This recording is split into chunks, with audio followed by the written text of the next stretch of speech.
trust of his team. Sounds like the makeup of his team is in a really good space, and I believe that's because of the culture he's curated down there. For WKXX Live, these guys have you covered from preps to pros and everything in between.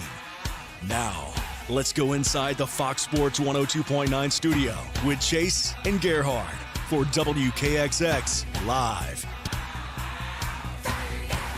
Good Thursday afternoon on this 8th day of December. Welcome in. Chase Robinson here. Got Gerhard Mathangani along as we're getting ready for another 2 hours of sports talk. You can join in with us, 256-413-1029. That is 256-413-1029. That'll get you in to be a part of the show. Looking forward to being with you for the next couple of hours. We got all kinds of topics to dive into. Coming up at 2:15, Ben Thomas with AL.com will join us. He covers their high school sports. The Alabama-Mississippi All-Star Game is happening this weekend, so we'll get Ben's thoughts on that and some of these players that you'll be seeing play in that game. Joe Cox, he is a columnist with Saturday Down South, covers college basketball. We will talk with Joe Cox coming up at 3 o'clock. And then Brian Mintz with the Etowah County Fellowship of Christian Athletes will join us coming up at 3:30. So lots to get to today. I want to start off the show with just a few headlines across the college football and NFL landscape. Jermaine Burton, wide receiver for Alabama, is going to be coming back for his senior season. Now, you get a lot of these announcements this time of the year that guys are going to either go to the NFL, pursue the draft, or come back for another season. And Jermaine Burton it wants to stay in Tuscaloosa for another year. This year, 590 yards on 37 receptions, 6 touchdowns. 3 of those touchdowns and 265 of those yards came in the last 3 games. So he had a really good finish to the season. I think it took a little bit for him and Bryce to get used to playing together, but the Georgia transfer came in and was able to get some scores for the Tide. Easily had his best 3 games towards the end of the year. Yeah, I know he had a good game against Vanderbilt as well, but who didn't? I think with this situation, it's good because you bring a senior guy back, you bring a leader back, you bring a guy back that they can kind of head up that group. That's what I think they were missing this past year. They just didn't have that one player they could look up to and really help fill that void. I remember John Mechie was that for last year's group because of what he did in the previous year, and him and Jamison Williams kind of tag teamed that role. So the void that was probably going to be left pretty big if Burton had left is now been filled, and I think he now does 2 things. Number one, he gives whatever quarterback comes back as, or whatever quarterback is the starter, he gives that person a kind of a safety net, and at the same time he leads that group because it'll be a second year in Tuscaloosa. And I think Alabama's going to have to go to the portal to find some wide receivers. So I think it's good to have a guy that is staying. And I know they have some guys who will be signing in a couple of weeks that are receivers, but you know they may want maybe 1 or 2 veteran receiver on the roster. But it's good to have Burton coming back, and hopefully whoever that new quarterback is, they can go ahead. And with him transferring in, I think that put him a step behind with Bryce Young. And then a more of a younger receiver group anyway. So whoever the next quarterback is, maybe in the offseason they can go ahead and start working and gelling together. But I definitely think he can be a leader in that wide receiver room. I think that they need that, number one, but also I think it's also a good decision for him as well. He did not put up, just outstanding stats. I mean, he's got all the tools, 6'1", 200 pounds. I mean, he looks the part of an NFL player. But I kind of liken this to what another one of his former teammates did, Jordan Battle. Jordan Battle last year could have went pro. Yeah. Maybe a second, third round guy, depending on what draft people you talk to. But he came back knowing that, hey, if I come back from my senior season, I could possibly be a first round draft pick. And I think a lot of people expect him to be late first, maybe early second round draft pick. So I'm thinking that Jermaine Burton's deal not only does it benefit Alabama, but it also benefits himself as well. We always talk about these guys making business decisions. We always talk about it in the context of leaving to go make more money in the NFL. Sometimes the business decision is to stay in college and work on your craft and be able to get to that point. And I think that's what Jermaine Burton's doing now. I think he's making a business decision, but doing it the other way, the way we don't necessarily always think about. Yeah, so Jermaine Burton staying in Tuscaloosa. We talked about Drake May yesterday. We were talking about the transfer portal. That is North Carolina's quarterback. He has decided, and he tweeted this out yesterday at around 6 p.m., could never leave this place. I'm a Tar Heel. So he is claiming his loyalty to North Carolina. So he is not entering the portal, and he is staying. And I mean, North Carolina's got a good one, and I think he can make the Tar Heels stronger once again. Him staying in North Carolina. Yeah, led the Tar Heels all the way to the ACC championship. You have to figure they're going to be one of the favorites next year with Drake May coming back. He's got all the tools. You could tell that he could play on Sundays. He will play on Sundays. I harken back to the conversation we had just yesterday with Carl Reed of 24/7 Sports, where he made it pretty abundant. Like, hey, if two things will be at play here. We've seen starters enter the portal. We've seen backups enter the portal. But one of the things that will be in play in this year's kind of portal class is, are you going to be more of a soldier for your wallet or more of a soldier for your school? And Drake May, I'm sure, had lots and lots of options. So it's kind of good to see him back with his school. Yeah. And coming back and really kind of honing his craft. I expect to beat North Carolina to be one of the favorites to win the ACC again next year. Yeah, I think so as well. And this season, 42 touchdown passes, 4,768 yards of offense. They're saying, and again, a lot can happen between now and when he's drafted, but they're saying maybe he could be the top draft pick in the 2024 draft. And so, he's a great quarterback and is very loyal to North Carolina. But Mac Brown is able to retain a good one. I'm sure there's a good NIL deal to go along with it. But North Carolina can definitely be a contender with him. He was third in the nation in passing yards, over 4,000, and fifth in the nation in touchdowns at 35. I mean, like he's one of these guys. He's a game changer. He's 6'4", 220, prototype, just your prototype NFL quarterback.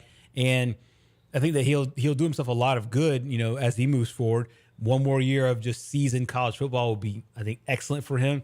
Essentially his first big time game as a starter, or first big time season as a starter for North Carolina. So I think along with Jermaine Burton, I think Drake May is making a really good decision for himself, staying in school back in North Carolina for one more year.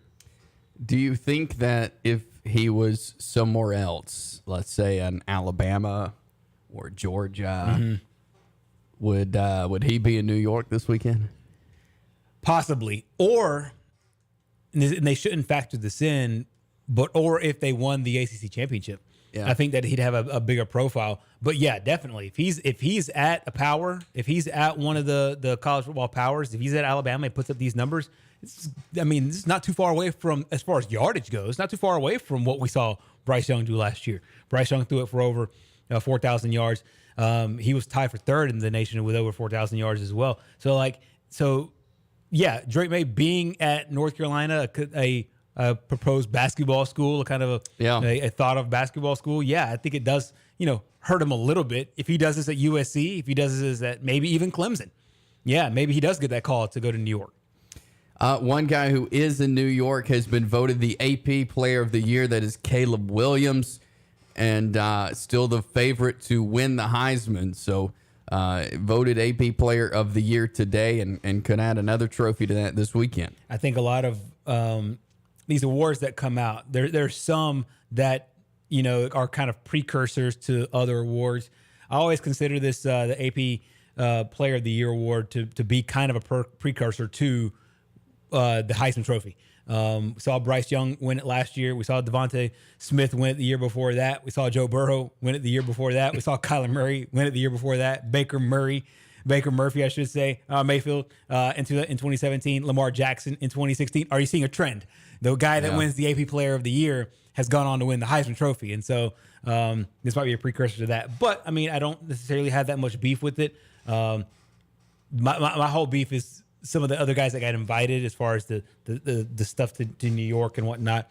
But on the final ballot of the Player of the Year, I had no beef with all the guys that were on it, and it just seemed to me when I saw the headline, I was like, well, it looks like he's a shoo-in for the Heisman because that's just the way the trend has gone for the last 5 years. Yeah, it really has. Before we go to break, some NFL news. We talked with D. Orlando Ledbetter, Falcons beat writer, yesterday. And Marcus Mariota is now going to be moved to the bench. Desmond Ritter's former Cincinnati quarterback will be starting next up. Is he ready for this? I don't know. I mean, it's hard to say, and I'll kind of echo a lot of what D. Orlando told us yesterday. You just don't know of a guy that hasn't taken a snap in the NFL. Marcus Mariota, I mean, his one knock against him was that he was always injured, but this year he played every game. So yeah, the rookie outside of what he did in the preseason, he hasn't played at all, and so we've seen this before. The Falcons ended up benching Mitch Trubisky, played the rookie, just said, "Hey, let's see what we have here." Yeah, and I think that Atlanta's doing the exact same thing. Let's just see what we have here with the guys. But Falcons they've lost 4 or 5, so you thought something was coming, and normally don't happen after bye week until the bye week, where you can give that guy at least 2 weeks to prepare. But here it is, and now they're going to the rookie. Ironically enough, it was the Pittsburgh Steelers game that Atlanta played. The last major team to do this, bench their big guy, the guy that they brought in as the veteran to kind of help lead the team, bench him and play the young kid, and now Atlanta will follow suit. Last time I saw it was at Cincinnati. The last time I saw Cincinnati play teams that had NFL caliber talent was Alabama. We also what happened in that championship and that semifinal game. So I know it's not fair to Hart just put it all on one game, and I'm sure he's shown a lot in practice and in the preseason that he can at least play on this level, but play to a level of where you can win your last few games of the season and possibly make the playoffs. I just don't see it, and I think like D said yesterday, you can't really expect it. Yeah, great point there. So Desmond Ridder gets the nod from Arthur Smith and the Falcons. Gonna hop to a break right here. Ben Thomas from AL.com will join us. He covers high school sports. We'll talk about the Alabama-Mississippi All-Star game. We will do that next. I've got a math question for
We roll on this Thursday afternoon here on Fox Sports 102.9. It is Chase and Gerhard here with you until 4 o'clock. Hopefully we will get Ben Thomas on in just a second. Ben from AL.com and from down in the Mobile area, and that is where the Alabama-Mississippi All-Star Game is taking place. So he's been there, been at practice this week as Team Alabama under the direction of former Oxford coach, now at Auburn High School, Keith Etheridge. He is the head coach of Team Alabama this year. Mumford Sylvester Smith on the team. Quite a few guys who you'll be watching play in college at the next level on the field as well. And so really cool to see, including Jacksonville State commit Earl Woods, quarterback from Hueytown, on that roster as well. But we excited to talk now with Ben Thomas from AL.com. Ben, always great to talk with you. How are you today? I'm doing good, Chase. How you guys doing? Doing well. Doing well. Great to have you on, and excited about the Alabama-Mississippi All-Star Game. Always fun to see these guys representing both states, but representing Alabama, and especially these guys who we'll see, play on Saturdays next year.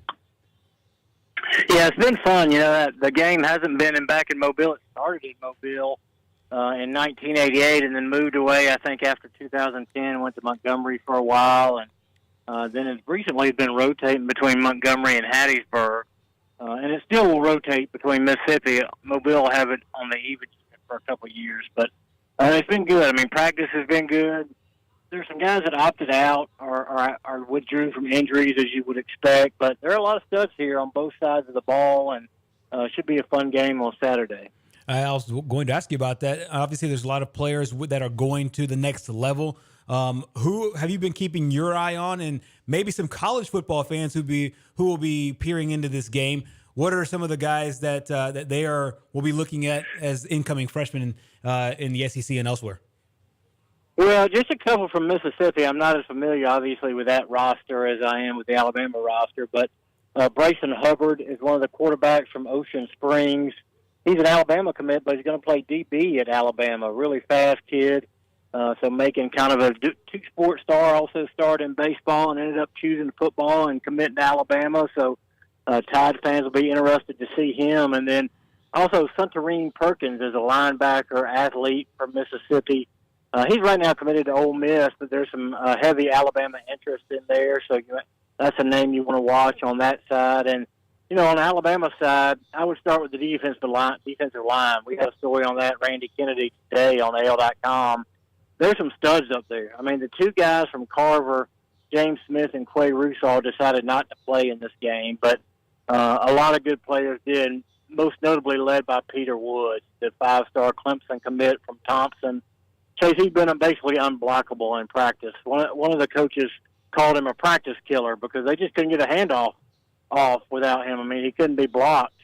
So he's been awesome to see. And also on that front line, you got the Alabama commits, Hunter Osborne from Hewitt-Trussville and Yanze Pierre from Eufaula. You got Kelby Collins from Gardendale, who right now is committed to Florida. Really good player, looks really good. And so that front line, I think, is going to be hard to deal with for Mississippi. Very, very interesting stuff there. Offensively, for Team Alabama, specifically the quarterbacks. I know Christopher Vizina, who is committed to Clemson, and then Jacksonville State, who, of course, we cover a lot, has their commit, Earl Woods, in there as well. Talk about these two guys who are going to be leading Team Alabama at quarterback. Yeah, two different styles, two really good players. They had a third quarterback, Ethan Crawford from Hillcrest, Tuscaloosa, on the roster originally, but unfortunately Ethan tore his ACL in the last regular season game for Hillcrest, so he's not here. They just stuck with two quarterbacks who were already on the roster. I think that'll be fine. Vizina is the Clemson commit, highest-rated quarterback in the class in Alabama, five-star guy out of Briarwood Christian. Big, tall guy, 6'4", maybe even taller than that, but he's listed as 6'4", 210, can really throw it and also can run it pretty well. I think, that he'll be a good fit. And then Earl Woods, you mentioned the Jacksonville State commit, Gatorade Player of the Year last year in the state of Alabama. He had over, I think, 67 touchdowns accounted for. He's got 40-something touchdowns accounted for this year. Real small guy, but very fast, dynamic player. He can throw it, but more known for kind of his RPO game. So, Mississippi will have two different looks there. And I think Jacksonville State is getting a really good player, a good fit there for Rich Rodriguez's offense, because he's Pat White-esque, if you know what Pat White did at West Virginia under Rich Rodriguez. I could see Earl Woods doing some similar things. And just today, by the way, they got another commit from down here, Caden Krill, a quarterback from Fairhope, who's kind of the same type guy, dual threat guy. So those two guys are going to be fun to work with for Coach. For sure. I know Auburn fans will be keeping their eye out for Jeremiah Cobb. What are some of the things that you've heard about him down there during practices, and from your vantage point, I don't know if you get much of the recruiting angle. Do you think that any of the players down there might be trying to convince Cobb to go elsewhere? Well, I don't know if any of the players are. I interviewed him and Braden Joyner, who's another Auburn commit, down here yesterday, and Braden Joyner kind of jokingly said, he's going to be great if we can keep him in the fold. So there's clearly some fluctuation there, although Jeremiah told me yesterday, I asked him what recruiting was like, and he said, some people still keeping in contact, including Georgia, but I'm locked into Auburn. But it didn't sound quite 100% to me, so we'll see how that goes in the next couple of weeks. I know Auburn wants to keep him, good-looking player. I just wrote a story today about those Auburn commits, and he has over 8,000 all-purpose yards in his Montgomery Catholic career, so he would fit in nicely with that Hugh Freeze offense. Braden Joyner is totally Auburn, has been for a long time, even though his teammate at Auburn High School, Davis Harson, is Brian Harson's son. He's still locked in. And then the other Auburn commit is J.C. Hart from Lochapoka, a cornerback who's had a really good week so far at Alabama practice. The coaching staff for Team Alabama, a coach that we're familiar with up here, in Keith Etheridge, of course, long time at Leeds, state championships, Oxford state championship, now down at Auburn. Just talk about this staff and how they've been handling things down at practice in Mobile so far. Yeah, really good staff. I'm sure Mississippi is too. I just don't know a lot about those guys, but their coach is Chris Cutcliffe, who's David Cutcliffe's son, is their head coach. So that's a tie-in there. But the the Alabama staff is led by Auburn High School coach Keith Etheridge, who you mentioned was at Oxford 2 years, won the state championship there. Very, very good football coach. The offensive coordinator is Drew Gilmer from Clay Chalkville, who won a state championship last year. And the defensive coordinator is Lee Osmond from Arab, former Alabama player, former Glencoe head coach. So I think they got a good staff. Stacy Luker's on the staff, who's won, I think, 6 state titles in his time.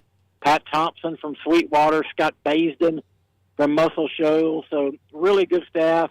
And I'll tell you, I wrote a little column for tomorrow y'all can find on AL.com just about, it's so neat to go over there, Chase, and knowing these guys are all about to go to the next level and the contact with them is going to be much harder. They're so free with their time and easy to talk to, and they all are happy to interview with you. And, they're about to step into college where they're going to be a lot more guarded by coaches and stuff on what they can say. It's just a fun week. I hate it for the guys who opted out, but I think the guys who are here are having a really good week, and it'll be something they remember for a long time.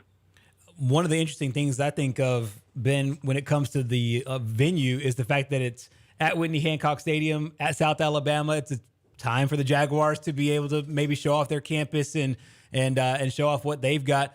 Do you think South Alabama can, maybe lure a guy or two over there after their 10-win season to be able to join the Jaguars, or maybe just do some recruiting for whether it's coaches or players or the families, just be able to do, kind of recruiting as well as hosting this event?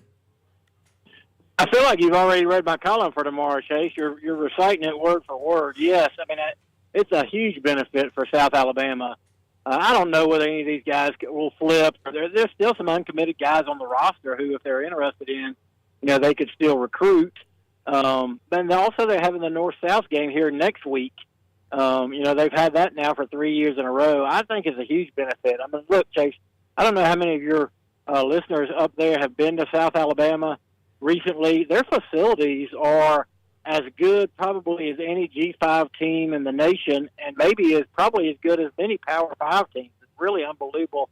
Like you said, the addition of Hancock Whitney Stadium, just a beautiful stadium. They have a semi-indoor, I guess you would say, kind of like UAB, where it's a covered indoor but not covered all the way around. And I think these players got to be impressed. I would not be surprised if any of them were thinking, man, I didn't know South Alabama had all this.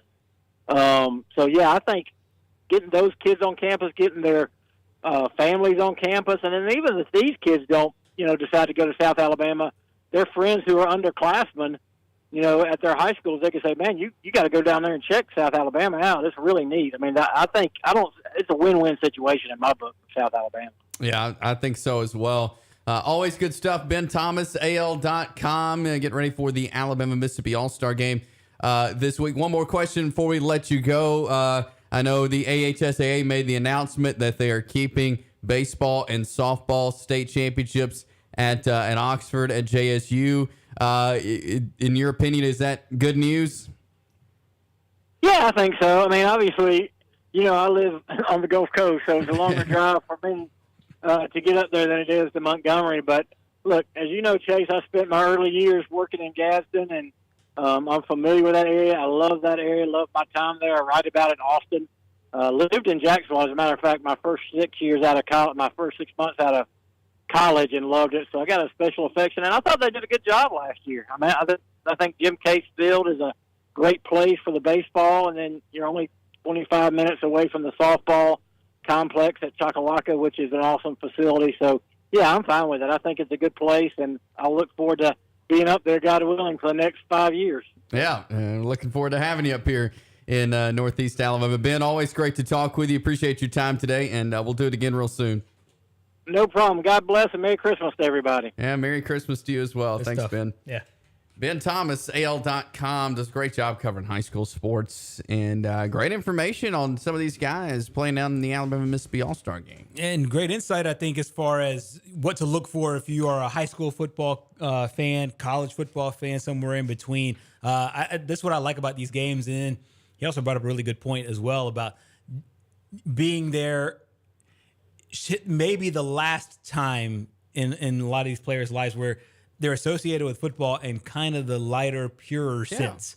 Because after this, a lot of these guys will go college. Won't be a bit surprised if a lot of these guys play on the next level. But every level after high school, you get a little bit more guarded, you get a little bit more protected. And so for reporters that, you and I have done this for a while, we've done it with college players, done it with high school players. We just kind of know the world, kind of know the way and the kind of buffer that exists between the media and the players, and just kind of how free it is on the high school level.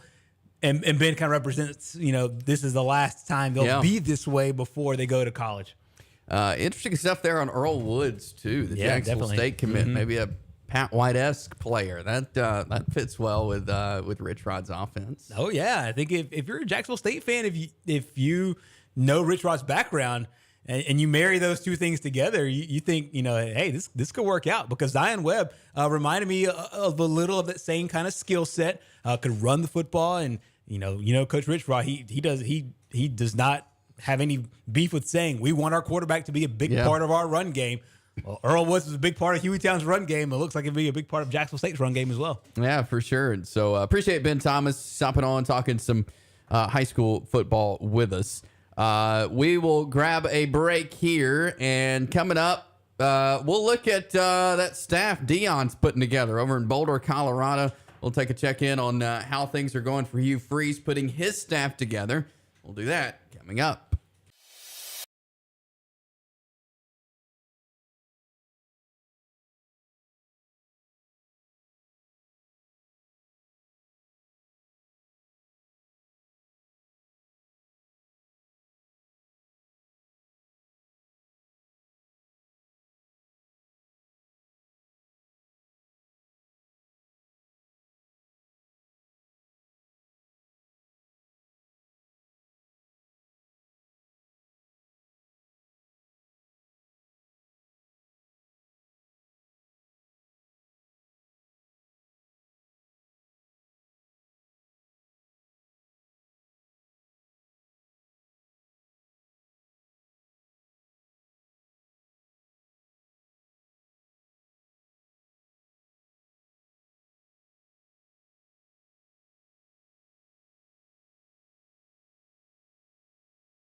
It is WKXX Live. Chase and Gerhard with you on this Thursday afternoon.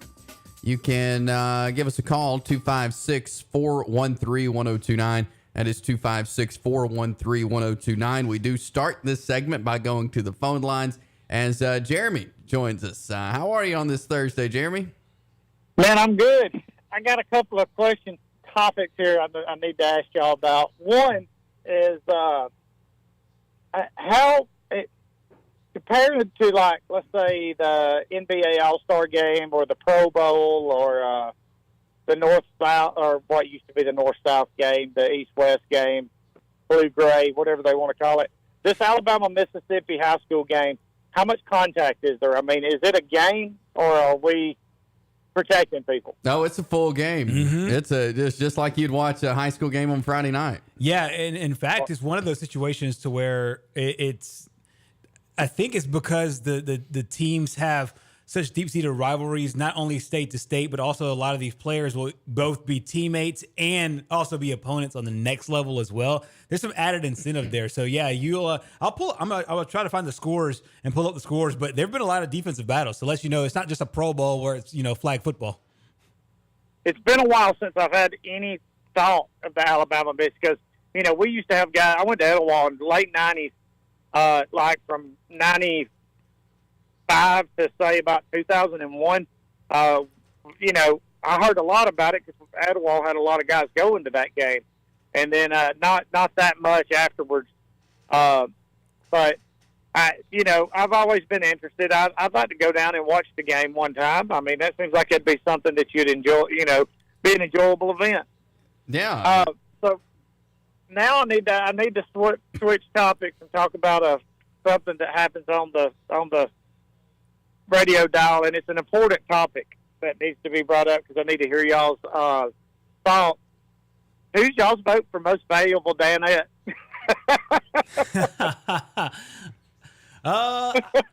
I think I'll go with.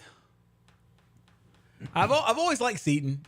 I've always been a Seton guy. I think Polly's kind of, to me, the most indispensable one. But my favorite has always been Fritzy. Like he just throws in just kind of random things in there. I think my vote will be Fritzy. It's a tight race though. Yeah, I would probably go Seton. Well, I like it. I agree with you. I think it's it could be something that I've been campaigning for Todd here lately. Yeah. And I mean, just especially today. I mean, today was probably one of my favorite when they got to talking about mustard and mayonnaise and having those, because it's just a timely input from his part. But like I said yesterday to him, the reason why I'm pulling for him is because he has something to say whether you want to hear it or not. Yeah, exactly. And he's one of those guys to me, and you don't really get this with a lot of radio personalities. I'll take it kind of behind the curtain. Like, our business is filled with people who just for some reason just can't be the butt of a joke. But Fritzy can. But he could do it both. He can just tell you what you want, tell you, be the butt of the joke, and kind of give a dig at you too. Like he's kind of a jack of all trades in that way. Yes, and I've been very impressed with Marvin. I mean, I think he's been really good. Yeah. Like his knowledge and everything of the sports world. I mean, Dan Patrick knows what he's doing. I mean, this ain't his first rodeo. He knows how to put together a staff, and those guys, Todd and Seton and Paulie, have been with him since ESPN. Yeah. And so I always gave McLovin a hard time whenever I talked, whenever I called, just because he's a Phillies fan, and he used to get on my nerves with the whole Phillies thing, but I still give him a hard time. I called him the other day and gave a big suck at McLovin, as folks usually do, and it caught them off guard. They were like, "He's not even here no more," and people are still calling him out. And I'm like, "Well, yeah." But yeah, I'm glad that y'all have them on in the mornings. It's a good show because it breaks up the monotony of sports radio altogether. Not, I know I'm on a sports talk show saying this, but they don't just talk about sports. You know, they cut up. It's like five friends just sitting around having a conversation sometimes, and to me, that's a little bit more enjoyable than one-sided opinion that some people have. So, I imagine I know who you're talking about. I'm pretty sure you do. that beat on the same points 100 times, and then when they're wrong, just switch a little bit. Well, and then you have like, oh, this is the way that I feel. This is the way I feel. And then when the season starts, I was telling you about Mac Jones this entire time, how good he was. And it's like, no, he wasn't. You were dogging him the whole time. But yeah, that's just been something fun, because I don't know if y'all know, the reason why they're going to vote, why they're getting a fan vote for the most valuable damn net, is because of me. Oh, really? Now, tell us the story now, Jeremy. Yeah, we got to hear the backstory on that one. So I called in Monday and was talking to him. Called the show and was joking around because of Todd and was campaigning for Todd. And so as soon as it was over with, Dan just kind of looked at him and he said, "So, I mean, are we going to do this? So do y'all want to open it up to the audience, since the audience is calling in and campaigning?" And that's when it all started. Wow.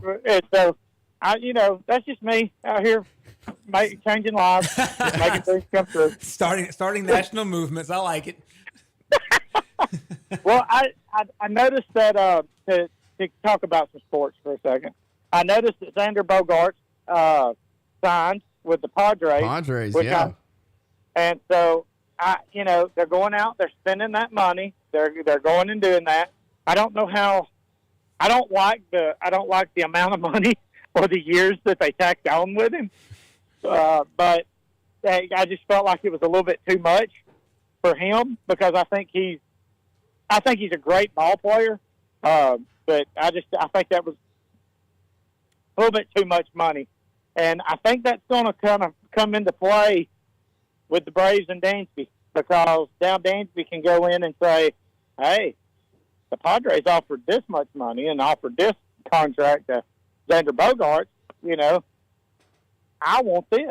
I should be getting paid more than him." And so I just think we're in for a longer than needed, drawn out process when it comes to Dansby and this contract. We were talking before the show and we were prepping, just, if Anthopoulos waits until all these shortstops are off the table to sign Dansby, he needs to do it right now. Like, he needs to go ahead and knock that out and not wait till everybody's off the table. Then I guess we'll just re-sign him. Right. I mean, you sit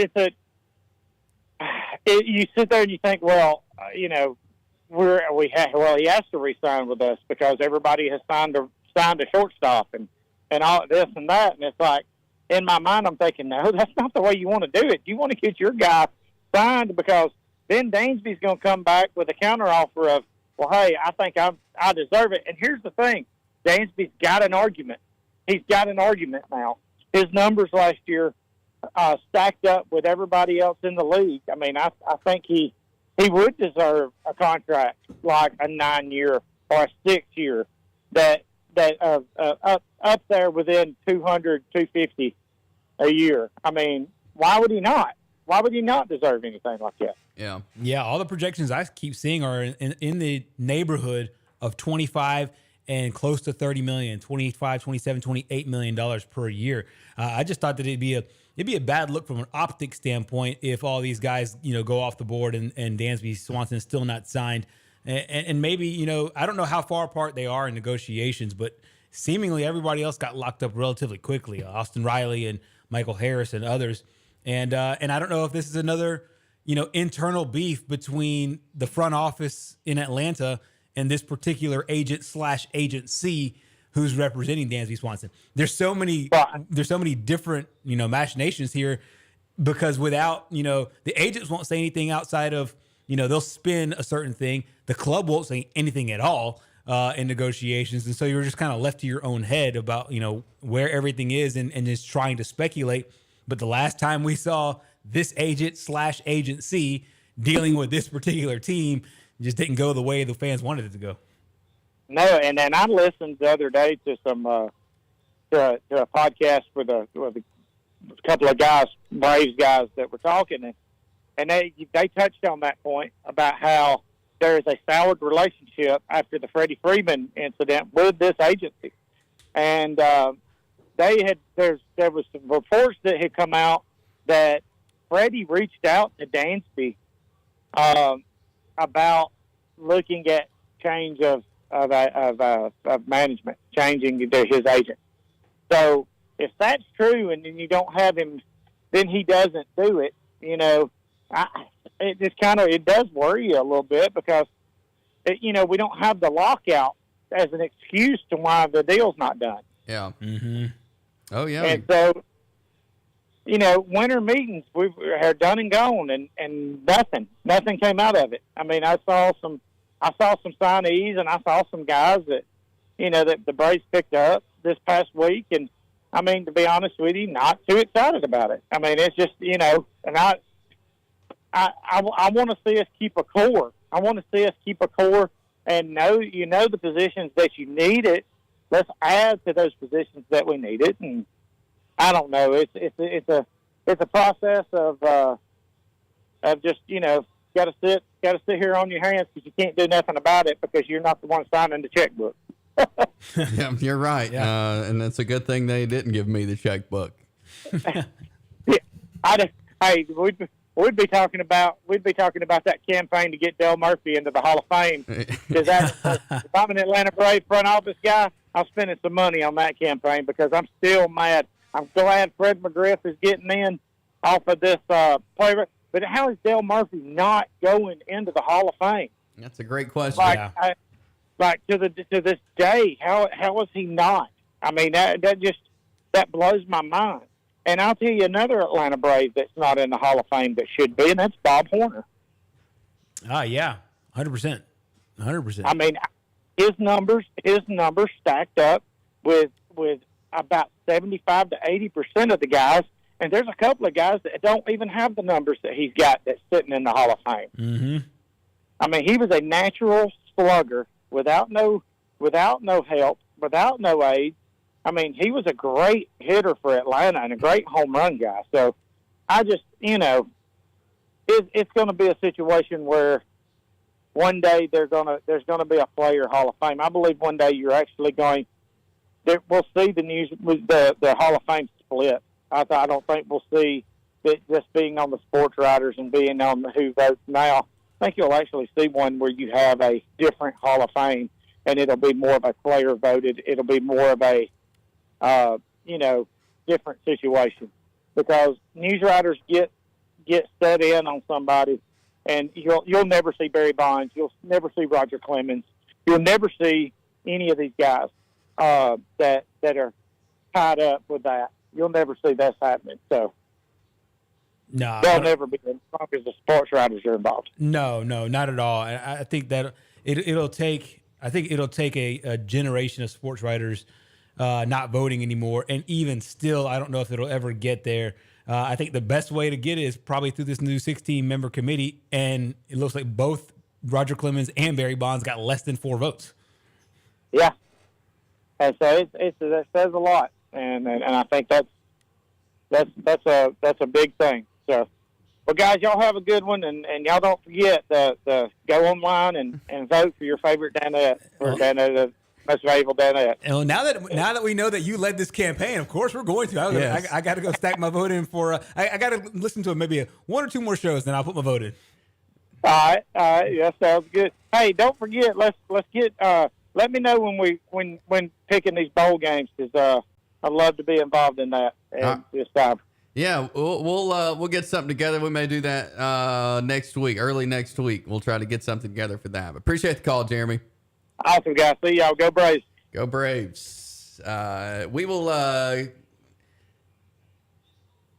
Let's see. We'll stay here to wrap up the hour. As again, a lot to talk about there with Jeremy, but we do have some NFL kind of news and notes to get to. As far as getting ready for, of course, Thursday night football tonight. We've got a full day Sunday coming up. We talked about the Marcus Mariota thing earlier in the show. They're off this week. But what are some other NFL news and notes and tidbits to pass along? I think a lot of people will be excited because of obviously, Tua Tagovailoa, especially Alabama fans, obviously, and even people who just casually watch football to watch just how much Tua's been through since his time in Miami. He had to go through he had to go through the COVID year. He had to go through a coaching change. Then the ugliness of possibly getting Deshaun Watson. He had to kind of roll through all of that. Then this year, suffering a catastrophic injury with his, getting concussed, missing a few games. Well, word out today is that Tua is actually the leading candidate right now on the Pro Bowl fan vote balloting. So it's just great. It's great to see that, the fans of football have really taken to his story and to kind of see, how he was kind of maligned in his first days there in Miami. And now the fans are saying, hey, we want to get behind you. So right now on the fan ballot, he's number one. And I just thought that was really, really awesome. Yeah. And at the same time, too, you just have, I think a lot of people who are getting behind him, getting behind his story. So I think it's more than just Dolphins fans, more than Alabama fans. I think that his story resonates throughout the world of football. And I think it's really cool.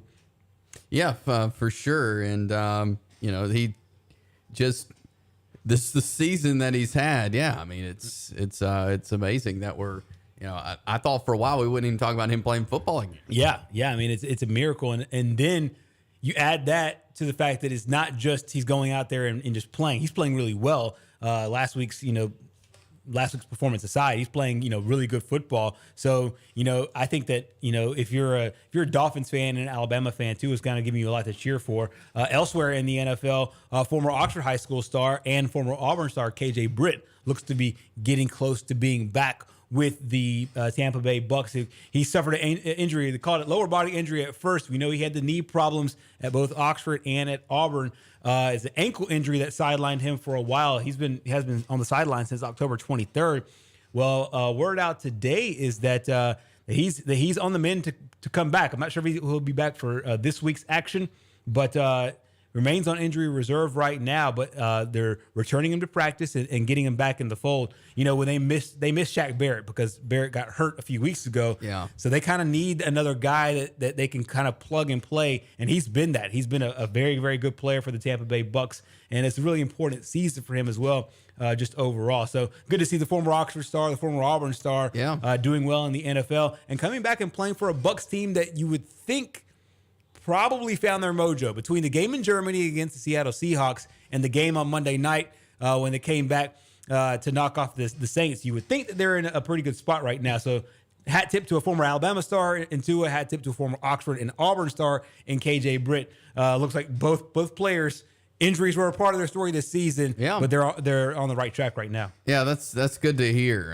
Love to keep up with the guys here from the state of Alabama, and especially a guy like KJ Britt, who again played at Oxford High School, went on to play at Auburn, and having a career in the NFL is always special. So great for those guys.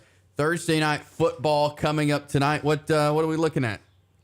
We're looking at a really good game here coming up tonight. A really, I guess, interesting game would be the more intriguing way to say it. I've always liked Thursday night, especially with guys that haven't played or teams that haven't played, in a really long time, to be able to kind of import something new. Well, this week we have the Las Vegas Raiders, who are playing really well right now. We're not playing very well early, playing a little bit better now, taking on the LA Rams, who, of course, the big news this week was that they were able to pick up Baker Mayfield from waivers. There was some talk that Baker would hop on a plane on Tuesday and play in a game in a completely new offense on Thursday. Well, Sean McVay kind of put some water on that. He said that, if we do need him, I think he'll be able to go, but I don't know if they will turn to him in the game. I think they'll continue to roll with the player, the quarterback that's been playing for a while here. I'll get his name. I can see his face and jersey, but I'll get his name here in a second. But yeah, it's kind of interesting to see how these two worlds have flipped. Yeah. After the Rams won the Super Bowl, you would think that the team coming in 3-9 would be the Las Vegas Raiders. Now, the Raiders haven't had such a great season overall from a record standpoint. They're 5-7, but as of right now, playing pretty good football. The Las Vegas Raiders are. Meanwhile, the Rams are on a really long losing streak. 1, 2, 3, 4, 5, 6-game losing streak going into this one in Las Vegas. So taking the short flight over for that matchup. So it'll be interesting to see if Baker Mayfield plays, but I don't think so. Yeah. But it'd be crazy to think if he does. Coming straight over from Carolina over to L.A. John Wolford is his name. He was the starting quarterback. Now I expect Wolford to play, but it'd be cool if Baker did play. It would be. That'd be really cool. That is it for hour one. We'll grab a break. Joe Cox, Saturday Down South, will join us next to talk some college basketball. Get our best deals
For the fastest 2 hours in sports talk radio.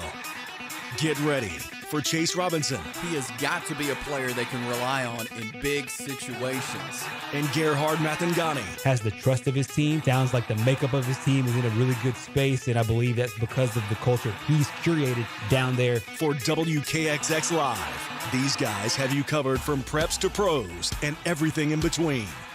Now, let's go inside the Fox Sports 102.9 studio with Chase and Gerhard for WKXX Live.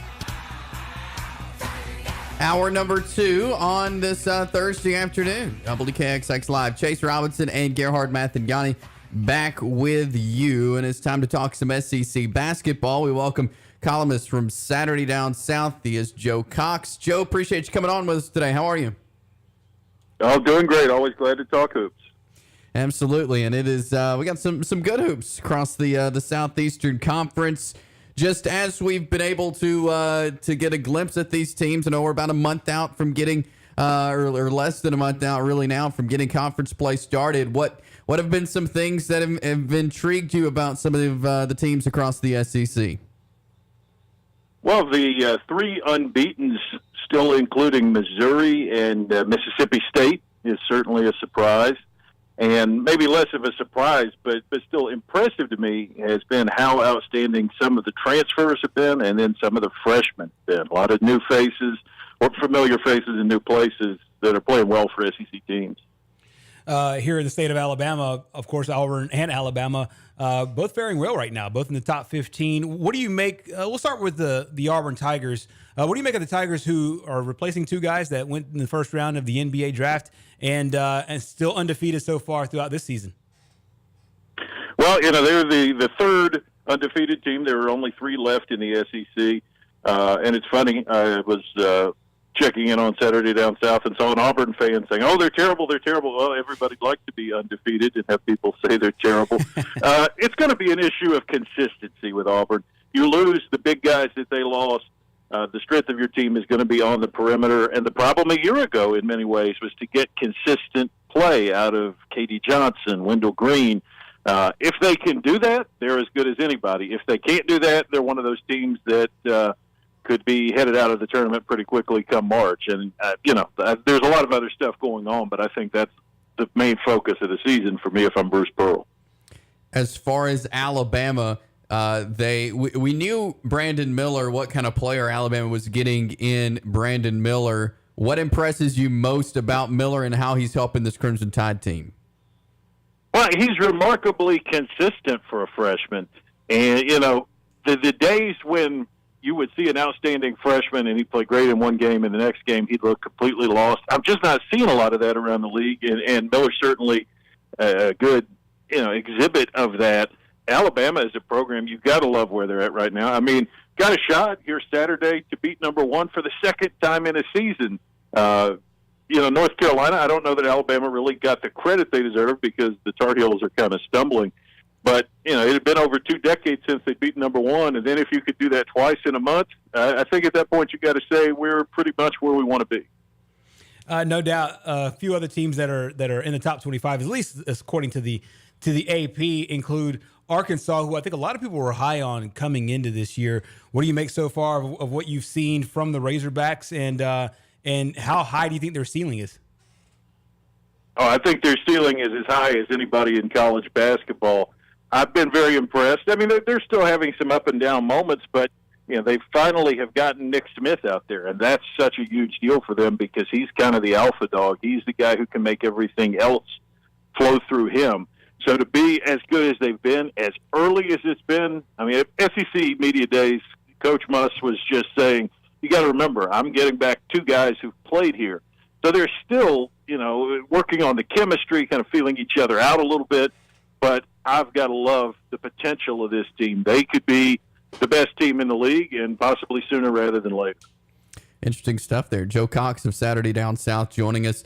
The Kentucky Wildcats, obviously a blue blood type team in college basketball. What's the ceiling for those guys this year, and what can we expect as Kentucky gets into conference play next month?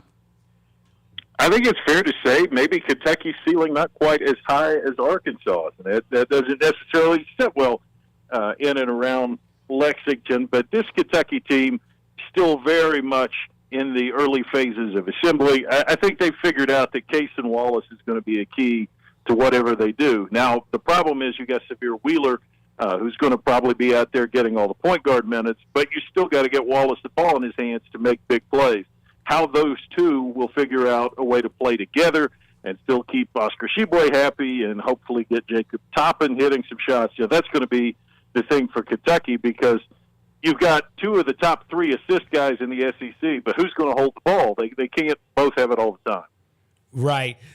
I'll stay with Kentucky for just a bit. What do you make of not necessarily the job of Coach Calipari? This is not some, hire fire situation, but what do you make of just what Kentucky's been able to do vis-a-vis the rest of the SEC? I mean, you said it and I agree with you that Tennessee's ceiling seems higher, or not Tennessee, but Arkansas' ceiling seems higher than Kentucky's right now. What do you make of what's going on there in Lexington? And is it something that Coach Cal can restore back to its prominence that it once had? There's definitely been an element of losing some mojo for Kentucky, but I also think some of that is that the SEC is catching up. I mean, it wasn't that long ago that it was Kentucky and maybe Arkansas or Florida and then a bunch of football schools. Not anymore.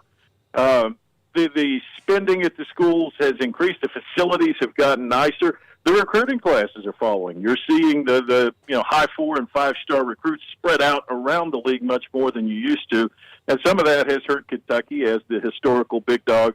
Some of it, though, is Calipari is pretty stubborn about not adapting his offense, and that's not exactly making people in Lexington happy. I think there are going to have to be some changes, but how big those changes are, that's really the question. We're talking with Joe Cox, talking some SEC basketball. As far as the Tennessee Vols, what have you seen from them? What can we expect up in Knoxville? But I really like that team. A big, high upside group there. Vescovi is one of those veteran guys who you got to love. Tyreek Key was a really big addition for them to finally be able to get him on the floor. He makes him go. Triple J is always going to be a good player. Is there enough? Tennessee's problem hasn't been the regular season. Tennessee's problem has been to get in the tournament and just bump into that bad matchup or bump into that bad shooting game. They're going to be subject to that again this year. But, I was one of those guys, I'll date myself a little bit here. I remember as a youngster back in the 90s picking my NCAA field. I always picked Arizona to get beat because Arizona was kind of like Tennessee is now. And that continued until they had the year in 1997 when they won the whole thing. So one of these days it's going to break through for Tennessee. Is it this year? It could be, but it also could be another year where come the round of 32, they hit a bad matchup and they're left wondering what could have been. Yeah, no doubt. Are there any surprise teams? Maybe a team that, as conference play gets here, can be one of those teams that disrupts the party, so to speak, and really makes things hard, or finds a way to sneak into the big dance that we might not have thought about 4 months ago. Well, those two undefeated teams I mentioned earlier, I think, are both surprises, and they do it in totally different ways. Missouri with Coach Gates, they're running. They're scoring 90 points a game. They've made the most threes in the conference. So, he's kind of caught on to what Nate Oates and Coach Muss are doing, and he's kind of outdoing them in their own thing. Now, how does that hold up when they hit SEC play? That's going to be the question. The other side, Mississippi State with the new coach, and they're kind of the opposite. They're grinders. They're a team that's winning a lot of 2 and 3 point games, and they're very good on the defensive end. Maybe that has a little more staying power. The question for them will be, can they score enough to win grinder games in the SEC? I don't think anybody really had either of those on their NCAA radar. I think they're both on the radar now at least. And the question is going to be, can they play 500 ball or better in conference? If they can, based on their early resume, I think they could well sneak into that field. And, depending on matchups, could be a handful for somebody. Texas A&M was a team last year who felt that they were snubbed out of that NCAA tournament. They made it to the finals of the NIT. Where's A&M at right now? I know it's not the start that we would have expected from the Aggies. No, it really isn't, and I think it's got to be disappointing to Buzz Williams because they're struggling on the defensive end of the floor. You give up 103 to Colorado. You give up 88 to Murray State. You give up 86 to Boise State. That's just not things you're going to do and fare well in SEC play. He's got the veteran players. They know how to play the system. They had such a weird year last year in that they were great at the beginning and they were great at the end, and they're just horribly unlucky in the middle. But the way they're starting this year, they're going to have to be great pretty much all the way through. Or, yeah, they're very much on the outside of that NCAA bubble as we talk in early December. No doubt. I think one of the big situations just in general in the SEC is style of play, different contrasts. And you've touched on this a little bit. Who would you think would be like the most fun team to watch this year going into SEC play? Because I think a lot of these teams play different level of competition. You know, obviously Bama's got a really tough schedule and a few others have tough schedules. But what are, based on style of play, maybe some of the individual games you're looking forward to when the calendar does turn to January and we're into SEC games during the week? Oh, Arkansas has been so fun already, and as they get Nick Smith more integrated into what they do, that's only going to continue. Definitely interested to see how they do against an Auburn, how they do against an Alabama, because those are the kind of teams that they're going to need to beat to represent the league well come NCAA tournament time. You know, I talked about Missouri. Anytime somebody puts up a ton of points, I'm intrigued. I mean, we all know it. I mean, 52 to 51 could be a great basketball game, but 90 to 89 just tends to be a little more fun. I just wonder if they'll be able to stop anybody in the SEC play, or if it's going to be 110 to 89. And, you know, they can't do that, obviously. But those are two that jump out just to see how they fare against some of the better offenses. And then to see, you know, Arkansas go through the grinder. Want to see them play Tennessee. Want to see them play Kentucky. Want to see some of those games. Should be great SEC basketball for sure as SEC play begins coming up in January. Joe Cox, see his work, SaturdayDownSouth.com. Joe, really appreciate you hopping on with us, talking some SEC basketball this afternoon. We'll do it again very soon. Appreciate your time today. Absolutely. Anytime. Y'all stay well. Thank you. You too. Joe Cox, Saturday Down South, joins us this afternoon here on WKXX Live. But SEC basketball, I mean, it's the tables have turned. I mean, the SEC is a premier conference, I believe, in basketball now, and we could see that maybe in an Arkansas, like you say, maybe in an Alabama, maybe in an Auburn, but definitely good to see the SEC basketball on the rise. Yeah, no doubt. It's a little after 3:00, so I would think maybe some kids are there riding with their parents, coming home from school, and it's two generations of people hearing the same information in two different ways. It's crazy to me that Arkansas, in a SEC basketball expert's opinion, has a higher ceiling than Kentucky. That seems unfathomable. But yeah, that's the case right now. But if you're watching college basketball, you're seeing the blending and you're seeing the SEC teams keep up both in the arms race, in the recruiting battles. Then, of course, with NIL, these blue bloods don't have the same cachet. You said this, I think, on Monday when the polls came out. It was so odd to see your Dukes, your Kentuckys, your Kansases not in the top five. And some of your basketball schools in Houston and some of the, your football schools in Houston be in the top five. So the fact that he says that, you know, Arkansas's got a higher ceiling than Kentucky blows my mind. I didn't think I'd have that experience. But, you know, if you're 10, 12, 13, 14, 15-year-old kid right now, that's been your experience for the better part of your half of your life. Yeah. And that is something, but I'm excited to see Arkansas, what they could do, like he was saying, against the Auburns, against the Alabamas, and how they can fare for the rest of the year. Musselman, great coach there at Arkansas. I want to get into some more basketball coming up next, as we'll dive specifically into Alabama, Houston, Auburn, Memphis. Both of those games coming up Saturday. We'll talk about them next.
Sports 102.9. It is WKXX Live, Fox Sports 102.9. Chase and Gerhard here with you. Thanks for joining us here on this Thursday afternoon. Alabama, chance to take down the number one team in the country for the second time this season. This time Houston has that number one next to their name. And Alabama-Houston meet up coming up Saturday. And that game is Saturday afternoon, 2 p.m. on ABC. You can watch that one, but should be a really great game. As they met up last year, and this is just part of that brutal schedule that Alabama has. Really, I mean, they played some really tough games. They've got a good one though, but great test for what's to come. Not only the SEC, but if Alabama wants to make that run in the postseason, like they're just dying to do, then this is a great start playing the competition they are right now. No doubt. Obviously, Alabama put together a whale of a schedule, a whale of a non-conference schedule, and this certainly adds to it. And I'm not taking away anything from the win over North Carolina, but even going into that matchup, North Carolina wasn't necessarily seen as far as the advanced metrics go as the top team in the country. Well, Houston is. Houston is not only voted the number one team, but all the metrics will tell you as such. As from a defensive perspective, their adjusted defensive metrics, number one right now in the nation. Right now, from an offensive standpoint, top 10 in the country. And then just overall adjusted metrics, every single one of them, number one. So this is a voted on by the pollsters number one, and all of the statistics tell you that they're number one. Not to mention, they've played one true road game. They've played away from Coleman Coliseum in a lot of games, but they played one true road game. Well, that one true road game was in Mobile against South Alabama. I know there was a lot of Crimson Tide fans there, cheering on their guys, even though the majority were rooting on the Jags. This will be the first time true road game in a place that's they won't have that many Alabama fans there in the house. And this will be a really good test for them. But like you said, second time in 20 days, Bama faced the team that had the little number one by their name. Yeah, here's Nate Oates talking about Houston and kind of what to expect with this game. Yeah, and touched a little bit on last year's game as well. It's a really intense game a season ago, and his team will have their hands full once again this time around. We learned a little bit because we both got the same coaching staffs and we're coached similar to what was done in the past. But like as far as the players go, we do have some returners. Obviously, Quinterly, Gurley, Bediako, Darius Miles were all in that game. Amari was on the bench, not able to play, so they understand the intensity. They took a team without Sasser and Mark and went to the Elite Eight. I mean, it kind of shows you just the culture that coaching staff's built there with the effort and toughness and defense that they play with. So we in video we've used some clips from last year's game. I mean, just how hard they rebound the ball, what we're going to have to do on the glass to be able to beat this team. I think they had 21 offensive rebounds. I think we've definitely used some clips from last year's game, but they're a different team, we're a different team, so more of our focus has been on what are they doing this year. How are we playing this year? So we definitely have a different roster than we did last year. That was a good game last year there between Alabama and Houston, and get another chance at them this year with them being the number one team in the country, like we said, and Alabama, of course, having played North Carolina, obviously, who was number one at the time, having played Michigan State, UConn, who's a top team in the country. They've got Gonzaga coming. I mean, this is a really tough schedule of what they've played. Yeah, and we knew it going into the season because a lot of the teams made deep runs in the playoffs. Yeah. And so, as the press releases came out, they have a home-and-home series with Gonzaga. We expect Gonzaga to be good. They were. We have a home-and-home series with Houston. We expect Houston to be good, and they are. North Carolina the same way when they decided to make the trip out to play in that Phil Knight Invitational. This, to me, is really good for Alabama in the long run. They won't play this many great teams in SEC play, but they will play at this frequency. They'll play at this level. As far as they got a chance to play in a kind of a tournament style where you're playing back to back or maybe one day rest, and then you get to play more traditional where you have maybe 3 games, 4 games in an 8-10 day span, which I think that works too because that helps you for your SEC run. So you kind of get a little bit of both. But this game to me will represent not only, I think, the best test for Alabama, but the truest test for Alabama before they go on the road, because going on the road in the SEC is really tough as well. Yeah. And so going on the road, of course, at Houston, they'll be fired up over there for that. And can they stay focused, do what they do well? They've embraced their hard hat mentality. That's the number 1 team in rebounding in Alabama, the number 14 team in rebounding in Houston. Who stays the most disciplined? That's what I think is going to be the difference. Yeah, and of course, with the upcoming schedule, Nate Oates had a chance to touch on that as well as he was discussing this game. Yeah, he knows it's not easy, but he knows it's for the best for his team, and talked a little bit about that and just kind of the ways that they were able to help themselves out via the schedule they have. The Phil Knight deal was a little bit more like what an SEC tournament, NCAA tournament might look like. You're playing off day, playing back to back, like you would in an SEC tournament. This is more, honestly, like gauntlet you'll face in the SEC. Where you get Kentucky, Tennessee, Arkansas, something like that. Where shoot 3 really good teams in a row, but got a couple days in between all of them to kind of prep yourself for them. So that's the difference between, that Michigan State, UConn, UNC. Now at least, we got a week to prep for Houston, 3 days going into Memphis, another 3 days, whatever, going into Gonzaga. So, we'll have more time to prep. The games will be just as tough, but hopefully it'll be a little more fresh. If you don't win the game, I think, how far have we come since the UConn game? How far have we come since the Carolina game? How much further do we have to go? And honestly, even if we win, they're going to expose some new areas that, hopefully we got a mature enough group to learn off wins and losses both. There you go with Nate Oates talking about just that upcoming schedule and like you were saying, the Phil Knight Invitational, more of a tournament style. You're playing these back-to-back games. He has a chance to kind of treat these games like he is when Arkansas and Kentucky and Auburn and those type teams come around in January where, they're going to play Houston a couple of days, Memphis a couple of days, Gonzaga. So they've got time to kind of turn around and do some prep work and really work on what they need to get ready for these teams. Yeah, basketball season is always a little bit tricky as far as preparation goes for coaches because sometimes you have a long gap between games, 5, 6, 7 days. And then sometimes you play in a tournament, like a kind of an in-season tournament where you're back to back to back. And then you have a more traditional route there too. Bama's getting all 3 within the first 5 weeks of the season, which I think is really telling for them. And it can only help them out. I know it's a little janky to begin the year, and it's a little herky-jerky to be able to get your rhythm and for coaches to get players evaluated. But I do think it'll help them out in the long run. But I think this, to me, and he used a perfect example, is kind of like Tennessee, Kentucky, taking on Arkansas, really good teams, but spaced out a little bit. You could do some scouting. You could do some self-work, bleed it together, create a game plan, go out and play. Yeah. Travel, do the same thing.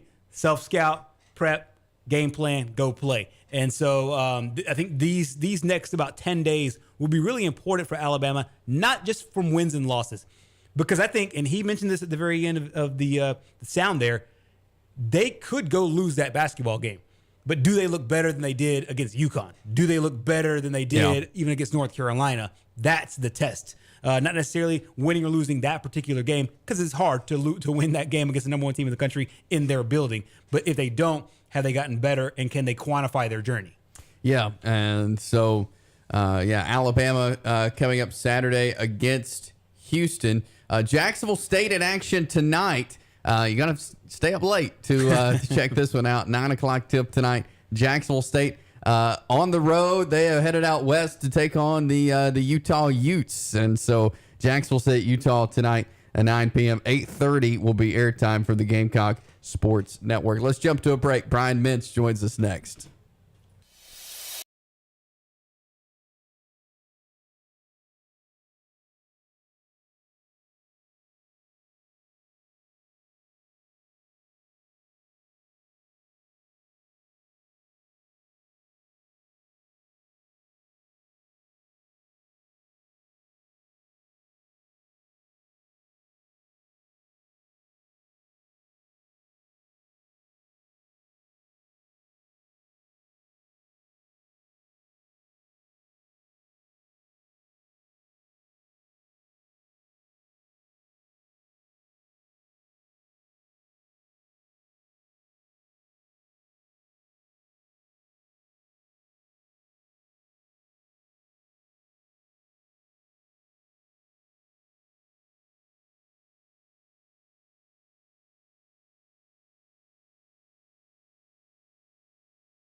Sports 102.9.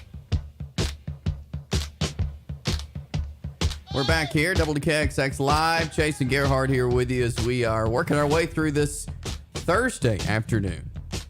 As we welcome on now Brian Mintz. He is the area director of the Etowah County Fellowship of Christian Athletes. Brian, always great to talk with you. How has FCA been going here in Etowah County?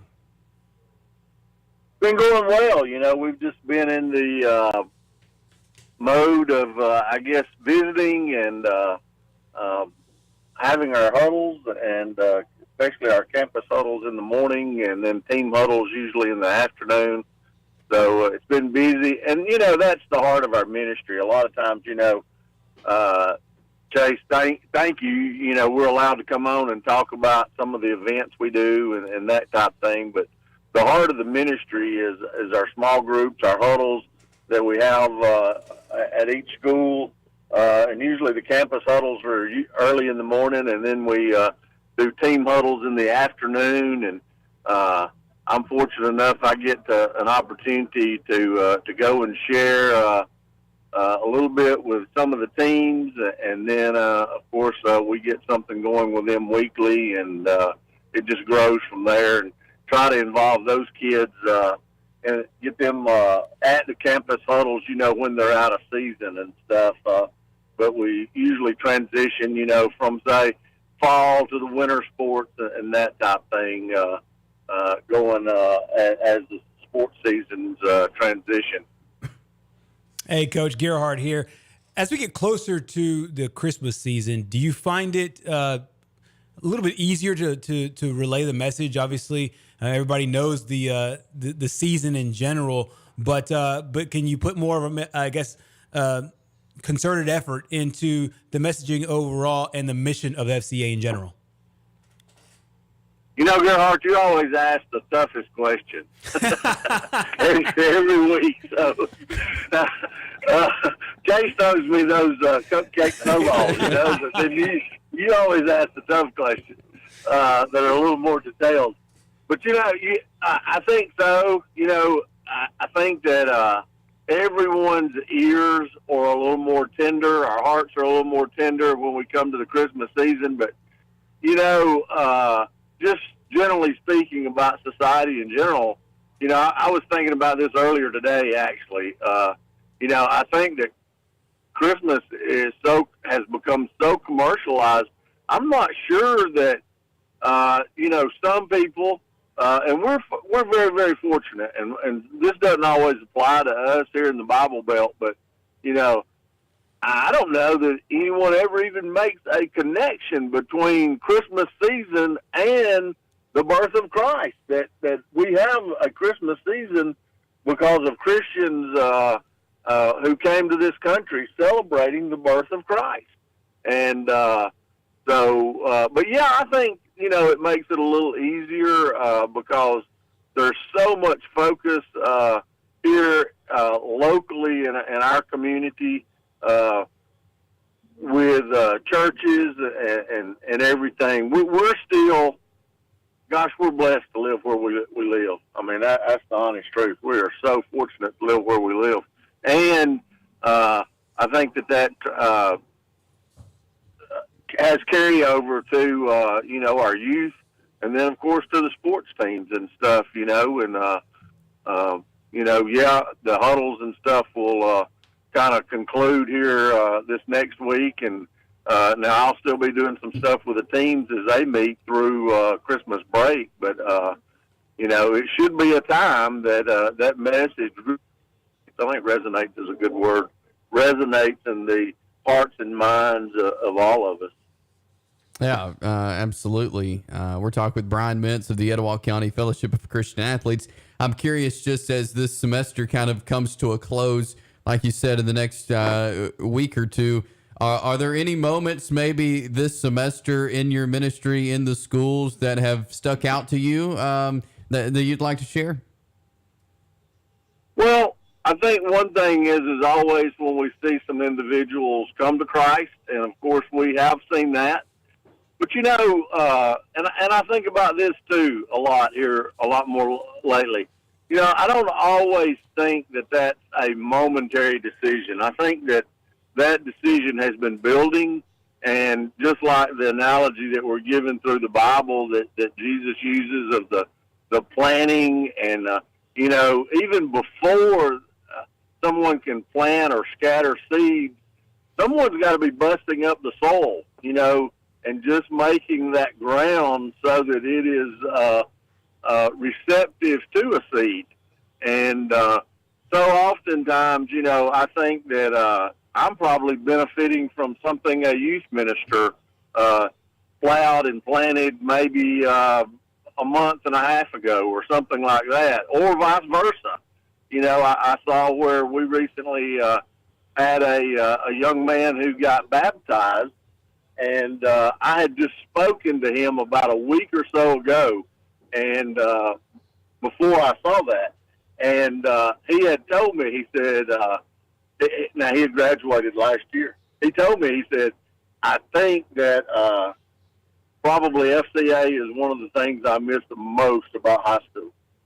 I mean, that was awesome, and that was a highlight and an encouragement to me that he was in one of our FCA campus huddles, and for him to say that was powerful. And then I saw about a week later where he got baptized, following in obedience to Christ. Now, I think that he had been experienced salvation sometime before that, but I saw that he was baptized, and he felt the compulsion to follow in obedience. So man, that was pretty awesome. That is awesome. That's awesome to hear. I know this time of the year also, as you're getting ready to close out 2022, it's that time where a lot of folks are looking for somewhere to give, to do a year-end gift. And I know the Fellowship of Christian Athletes is a great place to spend your money, to help get resources, of course, to pay you to be able to do this. So much has to be raised for FCA to be able to function here in Etowah County. How can folks give to FCA if they're looking to do a year-end gift? Well, there's a couple of ways, and let me say this, Chase. I noticed a statistic here the other day. Over 30% of all giving is done in the month of December, and it was like 90% of that is within the last week or so of December, believe it or not. And those are pretty heavy statistics, So yes, this month is important to our ministry and to many, many other church ministries. So the easiest thing to do is to go to fca.org, and then in the top right-hand corner, there's a button that says Donate. And if you click on that, there will be a second screen that will come up, and click on Donate Today, and then it will have a search box. If you will type in my name or Etowah County, and then it will bring up, and you should see either a picture of Etowah County if you typed in Etowah County, or you should see my picture, and you can give there, or you can mail us a check. Hey, and we're at P.O. Box 241. Gadsden, Alabama 35902. All the post office box numbers are zip code 35902. So, and that's P.O. Box 241. That's the easiest way to do that. And, or, if you need help or reminder, you can find that information there on our Facebook page. And, yes, giving is so important this time of year. And, I've set a goal. I don't know how that'll go, but I've set a goal. We would like to at least make about $5,000 here this month, on top of, we have monthly donors and stuff. So I'm saying $5,000 just extra giving that we have come in, and we're already about a fifth of the way for that. So I would like to see another, say, nearly $4,000 come in. And that would be a big head start on finishing the year strong. Yeah, for sure. Good stuff there as always. Brian Mintz, Etowah County Fellowship of Christian Athletes. Brian, appreciate what you do. Appreciate you coming on with us this afternoon. All right. Thank you, Chase. Thank you. Brian Mintz there with the Etowah County Fellowship of Christian Athletes. We'll jump to a break. Come up, roll into our final segment of this Thursday next. Get our best deal.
It is WKXX Live, Fox Sports 102.9. Chase Robinson, Gerhard, Mathangani here as we roll into our final segment here on this Thursday. We've talked about Deion Sanders out in Boulder, Colorado, new head coach of the Colorado Buffaloes, as he is working to get the staff together. He's got a solid coordinators as he's filled those roles Sean Lewis, former head coach at Kent State, going out to Boulder, Colorado to be the offensive coordinator. And Deion came into Tuscaloosa and picked up Alabama's safeties coach and associate defensive coordinator Charles Kelly will be the defensive coordinator at Colorado. Well, when you make your first jump into a Power 5 job, one of the big things, and I think one of the key things that not a lot of people think about consciously or talk about, is the fact that you probably need guys that have been there before. And so he's getting a couple guys that do. Never would I thought a guy would leave a head coaching job to be an assistant at Colorado, but that's the power of Prime. It is. Let's go back to the phone lines and back to Jeremy, who's got some more thoughts this Thursday afternoon. So I saw that earlier about Deion taking the defensive guy, and I was really hoping it was a different guy that was leaving the staff down in Tuscaloosa. But I'm not at all mad that he took him after seeing Alabama secondary this year and seeing how bad they looked at times. So I'm kind of okay with it. And I'm sure a lot of Alabama fans are in the same position as you. I mean, a lot of disappointment in the state of Alabama today, not seeing that he decided not to go take an offensive coordinator from Tuscaloosa either. But I just honestly, I think Deion is building something there. Everybody wants to say, why did he take that Colorado job? And I keep hearing, oh, well, it was the only thing open. I think this was a strategic move by Deion. I think it's a smart move by Deion. Your conference is losing its two of its best teams, and your path to a playoff is a whole lot better than it is in the SEC or Big Ten.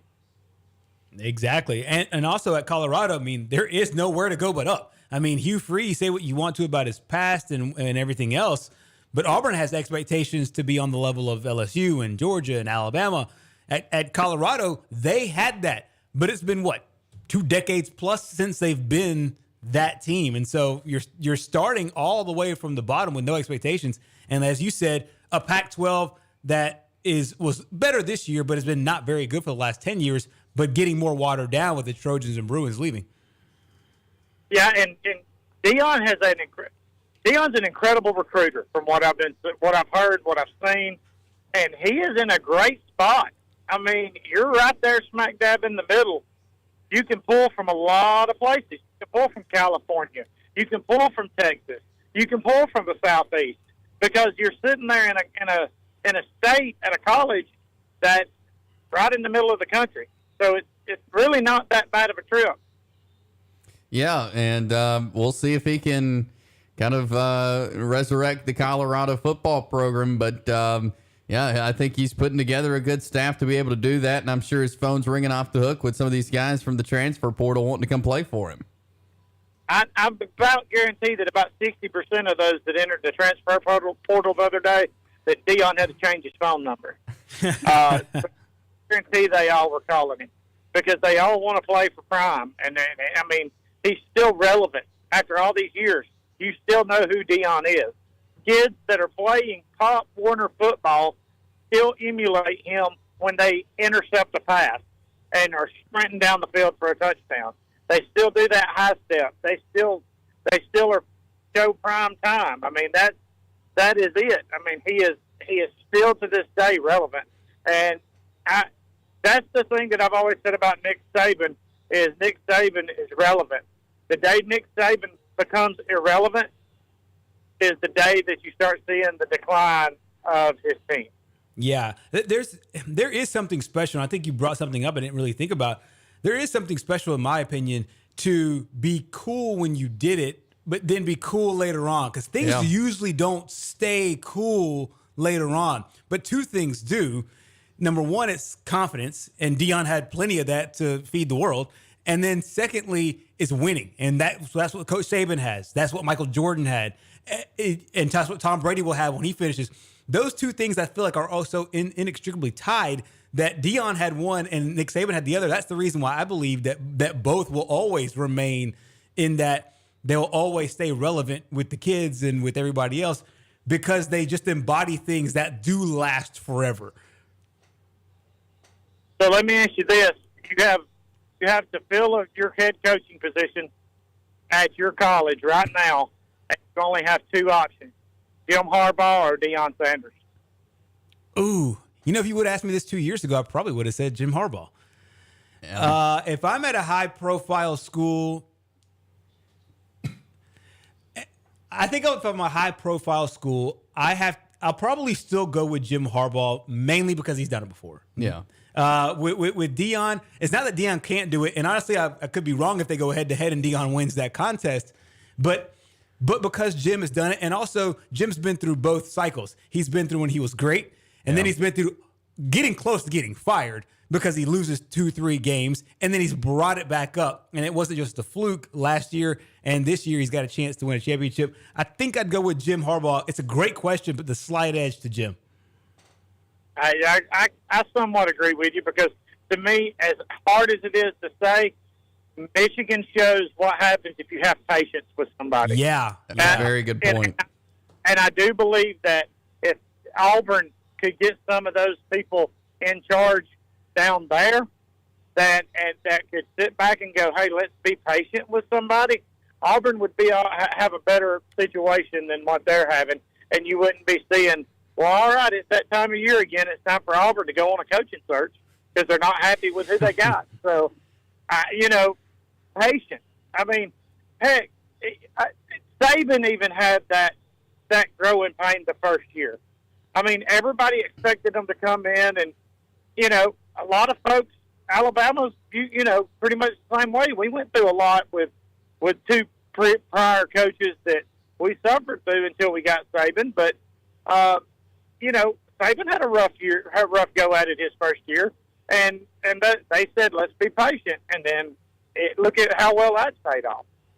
Yeah, it's gauging your expectations. I think it's so big for Auburn, but Coach Saban has done one thing in the SEC is that he's made everybody have to raise their game. But the thing is that schools like Missouri understand, hey, we could take these ebbs and flows. Teams like Auburn don't want any ebbs and flows. Yeah. And so you get these wacky situations where coaches don't get either enough of a leash or there's just so much internal pressure just to be just like Alabama. And I think Auburn has a special infliction though, because it shares a state and it's a small state in geography. It's not Texas where it's very, very wide. They're both right there. And so it makes it kind of hard to do that. I've always thought that Auburn, Alabama have had the same kind of like internal rivalry that Kentucky basketball and Louisville basketball have. Yeah. But Louisville basketball has been so much more. I would say they've lived up to the hype of who they are, not based on just putting pressure on every single coach to be what Kentucky is. And to go with your point there about Alabama and Auburn, and then Auburn having to share with Alabama like that, they're so close to the state line over there on that side of the state that the past few years, Georgia's became that school, on them too. So, they're kind of getting it from both sides because, Auburn did like to used to go and get a lot of Georgia kids over there and bring them to their school. And that hadn't been happening as much as it used to be. No, Kirby's done a good job walling that off, and he learned that straight from the GOAT. All right, guys. Just y'all talked about Deion, and I forgot to mention it earlier because I remember seeing it, and I wanted to give y'all that. So, go Braves. Talk to y'all later. Awesome Talk stuff, to you later, man. Jeremy. Thanks. Thanks, Jeremy. That is all the time we have for you today. Appreciate you for joining us. Have a great rest of your Thursday. We'll talk to you tomorrow on the Friday edition of WKXX Live. The Press Box.